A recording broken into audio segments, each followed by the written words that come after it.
আগামী বুধবার 12ই ফেব্রুয়ারি মাঘী পূর্ণিমার দিন পারলে ঘুম থেকে উঠেই সদর দরজায় ঢেলে দিন এটি। ঘরের সমস্ত বাস্তু দোষ দূর হবে এবং মা লক্ষ্মীর আশীর্বাদে আপনার পরিবার ভরে উঠবে সুখ, শান্তি এবং সমৃদ্ধিতে। প্রচুর অর্থের সমাগম হবে। নমস্কার বন্ধুরা, ভক্তিমূলক কথা চ্যানেলে জানাই আপনাদের সকলকে স্বাগত। বন্ধুরা, আশা করছি ঈশ্বরের আশীর্বাদে আপনারা প্রত্যেকেই ভালো আছেন এবং সুস্থই আছেন। আজকের ভিডিওটিতে একটি খুবই গুরুত্বপূর্ণ এবং প্রাসঙ্গিক বিষয় নিয়ে আলোচনা করব। আর হাতে গোনা কয়েকদিন বাকি, সামনেই আসতে চলেছে মাঘী পূর্ণিমা। বছরের যে কটি গুরুত্বপূর্ণ পূর্ণিমা আছে তার মধ্যে হলো মাঘী পূর্ণিমা একটি। এই বিশেষ দিনে প্রত্যেক গৃহস্থ বাড়িতেই মা লক্ষ্মী এবং নারায়ণ ভগবানের বিশেষ পূজা অর্চনা করা উচিত।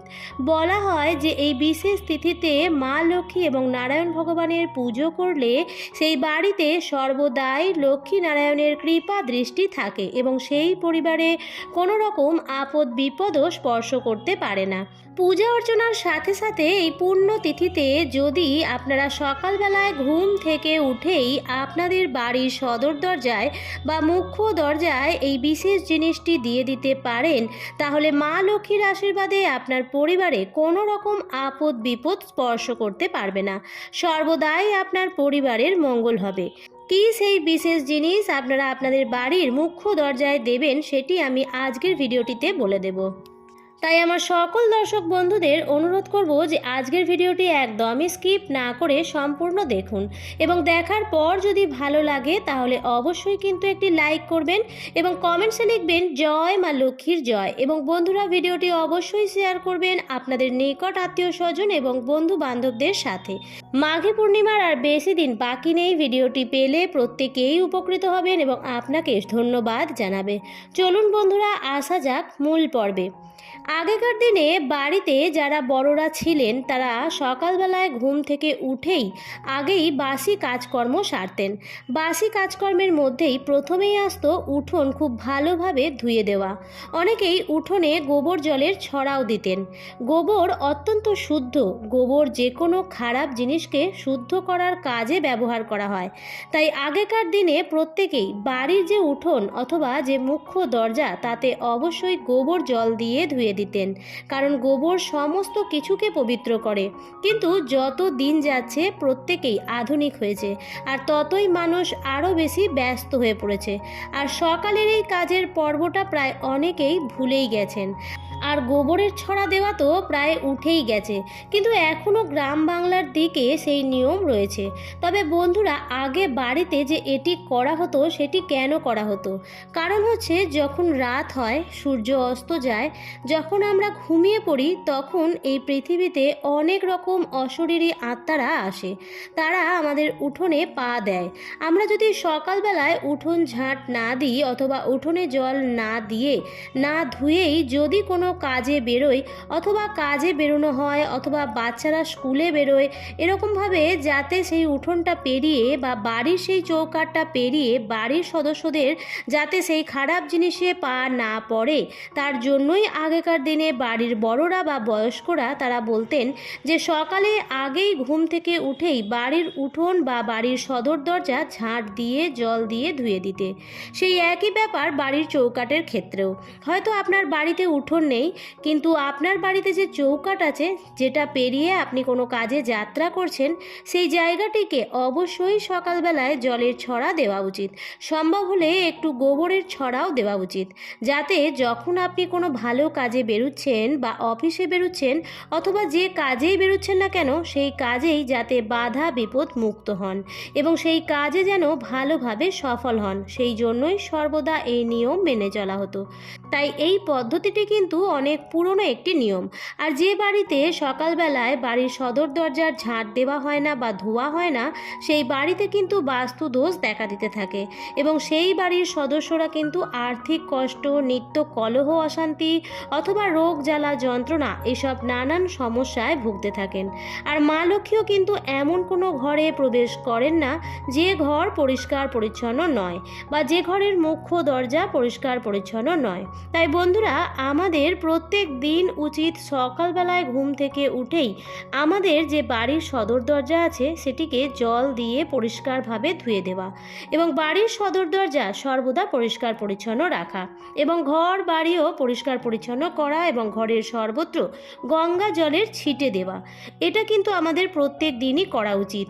তবে বিশেষ বিশেষ দিনে যদি এটি করা হয় তাহলে আরও বিশেষ ফল পাওয়া যায়। যেমন মাঘী পূর্ণিমা তিথি, এটি একটি অত্যন্ত পুণ্য তিথি। এই তিথিতে মা লক্ষ্মী এবং নারায়ণ ভগবান স্বয়ং আসেন আমাদের বাড়িতে আমাদের আশীর্বাদ করার জন্য। তাই এই দিন পূজা অর্চনা করার সাথে সাথে বাড়ির মুখ্য দরজাটি অবশ্যই জল ছিটিয়ে দেবেন। তবে সেই জলটি আরও বেশি শক্তিশালী কিভাবে করবেন? সাধারণ জল ঢাললে কিন্তু হবে না। সাধারণ জল ঢাললে সেটি খুব বেশি কার্যকর হয় না। আপনারা একটি তামার ঘটি নিয়ে নেবেন। বন্ধুরা, তামার ঘটি নিলেই সব থেকে বেশি ভালো হয়। তামার ঘটিতে জল রাখলে সেই ঘটির জলটি আরও বেশি শক্তিশালী হয়ে ওঠে। কিন্তু যদি আপনাদের কাছে তামার ঘটি না থাকে তাহলে আপনারা ঠাকুরের বাসন থেকে পিতলের ঘটিও নিতে পারেন। চেষ্টা করবেন গঙ্গার জল নিতে, অন্যথায় আপনারা পরিষ্কার শুদ্ধ জল নিলেও হবে। আপনারা যখন আগের দিন সন্ধ্যাবেলায় ঠাকুর ঘরে যখন প্রবেশ করবেন সন্ধ্যা দিতে, তখন সেই এক ঘটি জল আপনারা আপনাদের ঠাকুরের সিংহাসনে মা লক্ষ্মী এবং নারায়ণ ভগবানের যে বিগ্রহটি আছে তার চরণের সামনে রেখে দেবেন এবং সকালে ঠাকুরের চরণে যে ফুল আপনারা নিবেদন করেছিলেন সেই সমস্ত ফুলগুলি সরিয়ে নেবেন এবং সেখান থেকেই একটি ফুল এবং একটি তুলসীপত্র সেই জলের মধ্যে, সেই এক ঘটি জলের মধ্যে দিয়ে দেবেন। কারণ সেই ফুলটি হলো মা লক্ষ্মী এবং নারায়ণ ভগবানের প্রসাদী ফুল এবং সেই জলের মধ্যে দিয়ে দেবেন এক চিমটি হলুদ। আর সেই হলুদটি যেন ঠাকুর ঘরের হলুদই হয়। রান্নাঘর থেকে হলুদ নিয়ে পুজোর কাজে ব্যবহার করবেন না। এবং সেদিন কিন্তু পূর্ণিমার রাত, তাই আগের দিন থেকেই কিন্তু পূর্ণিমা পড়ে যাচ্ছে। তাই এমন কোনো জায়গায় যদি ঘটিটি রাখতে পারেন যেখানে সামান্য চাঁদের আলো এসে পড়বে, তাহলে কিন্তু আরও ভালো ফল পাওয়া যায়। পরের দিন সকালে ঘুম থেকে উঠেই প্রথমেই আপনার কাজ হবে নিজের হাতের করতল দর্শন করা, অর্থাৎ হাতের তালুর দর্শন করা। এটি কিন্তু অত্যন্ত ভালো, এটা প্রত্যেক দিনই করা উচিত। এবং তারপর বিছানায় বসেই আপনার যিনি ইষ্ট দেবতা আছেন তার স্মরণ করে আপনি বিছানা ত্যাগ করবেন। তারপর আপনার ঘর ভালোভাবে ঝাঁট দেবেন এবং তারপর আপনি নিজে স্নান সেরে নেবেন এবং স্নান সেরে আগেই নিজের গায়ে, বস্ত্রে এবং ঘরের সর্বত্র গঙ্গা জলের ছিটে দিয়ে দেবেন। তারপর শুদ্ধ বস্ত্র পরে ঠাকুর ঘরে গিয়ে আপনারা সেই এক ঘটি জল ঠাকুরের সামনে থেকে নিয়ে নেবেন এবং যে প্রসাদী ফুলটি আপনারা জলের মধ্যে রেখেছিলেন সেই ফুলটি সরিয়ে দেবেন। তার কারণ হচ্ছে এই জলটি সদর দরজায় দেওয়া হবে। সদর দরজা দিয়ে সবাই যাওয়া আসা করে, তাই ফুলটি থাকলে হয়তো কারোর পায়ে লেগে যেতে পারে। এরপর আপনি সেই জলটি সদর দরজায় ঢেলে দেবেন। আর তখন যদি সূর্য উঠছে বা সূর্যের আলো যদি আপনার মুখ্য দরজায় এসে পড়ে তাহলে সব থেকে বেশি ভালো। কিন্তু যদি সূর্যের আলো আপনার বাড়ির দরজায় এসে না পড়ে তাহলেও কিন্তু চেষ্টা করবেন আপনার বাড়ির দরজাটি যেন সর্বদা পরিষ্কার পরিচ্ছন্ন এবং আলোকিত থাকে। দরজার বাইরে কোনো রকম নোংরা আবর্জনা, চটি, জুতো বা জং ধরা তালা, চাবি, ভাঙা আসবাবপত্র এসব যেন কিছু না থাকে। অনেকেই হয়তো নোংরা ডাস্টবিন দরজার বাইরে রাখেন। এটি কিন্তু প্রচুর পরিমাণে নেগেটিভ এনার্জি সরবরাহ করে, ফলে বাড়ির যে বাস্তু সেটি কিন্তু প্রচুর পরিমাণে প্রভাবিত হয়। এর ফলে বাড়ির সদস্যদের উন্নতিও আটকে যায়। এছাড়াও কোনো রকম ক্যাকটাস বা কাঁটা জাতীয় গাছও রাখবেন না। বন্ধুরা, মা লক্ষ্মী কিন্তু গৃহে প্রবেশ করেন বাড়ির মুখ্য দরজা দিয়েই, তাই মেনে চলতে হবে ছোট ছোট কিছু নিয়মবিধি। এই দিন সারা ঘরে গঙ্গার জল ছিটিয়ে দেবেন। গঙ্গার জল ঘরে ছেটালেও কিন্তু বাড়ির পরিবেশ থেকে নেগেটিভ এনার্জি দূর হয়ে যায় এবং পজিটিভ এনার্জি আসে। এই ছোটোখাটো নিয়মগুলি মেনে চলুন, দেখবেন আপনার জীবনের আসা সমস্ত বাধা বিপত্তি দূর হয়ে যাচ্ছে এবং ঘরের সমস্ত বাস্তু দোষ দূর হচ্ছে এবং দেখবেন বাড়ির সকলের স্বাস্থ্যও ভালো থাকছে এবং অর্থ আগমনের রাস্তাও তৈরি হচ্ছে। আমার আজকের পর্বটি এই পর্যন্তই। ভিডিওটি দেখে ভালো লাগলে অবশ্যই লাইক, কমেন্ট এবং শেয়ার করতে ভুলবেন না এবং এই ধরনের আরও ভিডিও পেতে চ্যানেলটিকে সাবস্ক্রাইব করে পাশে থাকা বেল আইকনটির অল লেখাটিতে ক্লিক করে দেবেন। আবারও দেখা হবে পরবর্তী নতুন কোনো ভিডিওতে। ভালো থাকবেন, সুস্থ থাকবেন। ধন্যবাদ।